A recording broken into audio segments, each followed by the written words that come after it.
السلام علیکم ورحمۃ اللہ وبرکاتہ۔ ویلکم بیک دارالکتب میں۔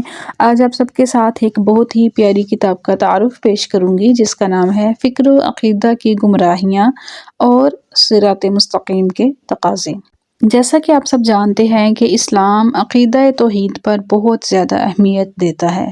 اسلام مسلمانوں سے صرف دو باتوں کا مطالبہ کرتا ہے۔ پہلی یہ کہ اس کے دل کا یقین ٹھیک ہو، یعنی وہ اللہ تعالیٰ کے علاوہ کسی کو اپنا معبود، مسجود، مقصود، مشکل کشا اور حاجت روا نہ مانے۔ اور دوسری بات کیا ہے؟ دوسری بات یہ ہے کہ اس کی پوری زندگی حسن عمل کی آئینہ دار ہو، یعنی وہ ہر قسم کے شرک و بدعت سے بالکل پاک ہو اور اس کے ہر کام اور اقدام میں سنت رسول اللہ صلی اللہ علیہ وآلہ وسلم کا نور چمک رہا ہو۔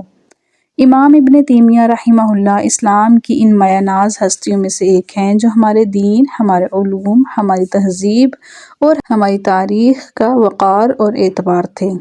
انہوں نے ایک طرف تاتاریوں کے خلاف علم جہاد بلند کیا اور دوسری طرف اپنے علوم عالیہ سے مسلمانوں کی فکری صحت و سلامتی کا عظیم الشان کام انجام دیا اور طرح طرح کی فکری گمراہیوں اور بدعتوں کا سدباب فرمایا۔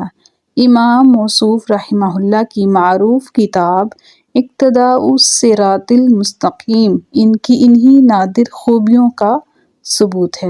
یہ کتاب ایک طرف اللہ کی ذات عالی پر ایمان کو مضبوط بناتی ہے اور دوسری طرف مسلمانوں کو ہر قسم کی فکری لغزشوں اور عملی گمراہیوں سے خبردار کر کے ان پر قرآن و سنت کی راہ روشن کر دیتی ہے۔ اس کتاب کی اسی اہمیت کے پیش نظر دارالسلام نے اسے اردو میں ٹرانسلیٹ کر کے اور اس کا نام رکھا ہے فکر و عقیدہ کی گمراہیاں اور صراط مستقیم کے تقاضے۔ زندگی کو صحیح معنوں میں اسلام کے مطابق بنانے کے لیے اس کتاب کا مطالعہ بہت زیادہ ضروری ہے۔ اگر آپ بھی اپنے عقیدہ کو مضبوط بنانا چاہتے ہیں تو ابھی دیے گئے نمبر پر رابطہ کیجیے۔